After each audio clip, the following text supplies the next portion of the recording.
اور جب موسیٰ نے اپنے شاگرد سے کہا کہ جب تک میں دو دریاؤں کے ملنے کی جگہ نہ پہنچ جاؤں ٹلنے کا نہیں، خاص صدیوں چلتا رہوں، پھر جب وہ دونوں ان دریاؤں کے سنگم پر پہنچے تو اپنی مچھلی بھول گئے۔ پھر اس مچھلی نے دریا میں سرنگ کی طرح اپنا رستہ بنا لیا۔ جب آگے چلے تو موسیٰ نے اپنے شاگرد سے کہا کہ ہمارا کھانا لاؤ، اس سفر سے ہم کو بہت تکان ہو گئی ہے۔ اس نے کہا کہ بھلا آپ نے دیکھا کہ جب ہم نے اس چٹان کے پاس آرام کیا تھا تو میں مچھلی وہیں بھول گیا، اور مجھے آپ سے اس کا ذکر کرنا شیطان نے بھلا دیا، اور اس مچھلی نے عجیب طرح سے دریا میں اپنا رستہ بنایا۔ موسیٰ نے کہا یہی تو وہ مقام ہے جسے ہم تلاش کرتے تھے۔ تو وہ اپنے پاؤں کے نشان دیکھتے دیکھتے لوٹ گئے۔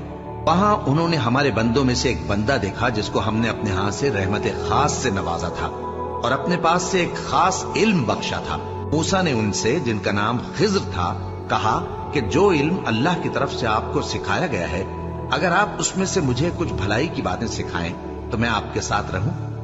خضر نے کہا کہ تم میرے ساتھ رہ کر صبر نہیں کر سکو گے، اور جس بات کی تمہیں خبر ہی نہیں اس پر صبر کر بھی کیسے سکتے ہو؟ موسیٰ نے کہا اللہ نے چاہا تو آپ مجھے صابر پائیے گا، اور میں آپ کے ارشاد کے خلاف نہیں کروں گا۔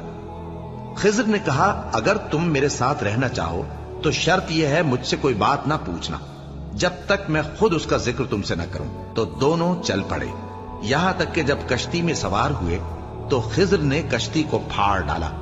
موسیٰ نے کہا کیا آپ نے اس کو اس لیے پھاڑا ہے کہ سواروں کو غرق کر دی؟ یہ تو آپ نے بڑی عجیب بات کی۔ خضر نے کہا کیا میں نے نہیں کہا تھا کہ تم میرے ساتھ صبر نہ کر سکو گے؟ موسیٰ نے کہا کہ جو بھول مجھ سے ہوئی اس پر مواخذہ نہ کیجیے اور میرے معاملے میں مجھ پر مشکل نہ ڈالیے۔ پھر دونوں چلے، یہاں تک کہ رستے میں ایک لڑکا ملا تو خضر نے اسے مار ڈالا۔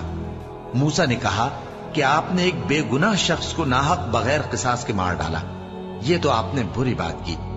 خضر نے کہا کیا میں نے نہیں کہا تھا کہ تم سے میرے ساتھ صبر نہیں ہو سکے گا؟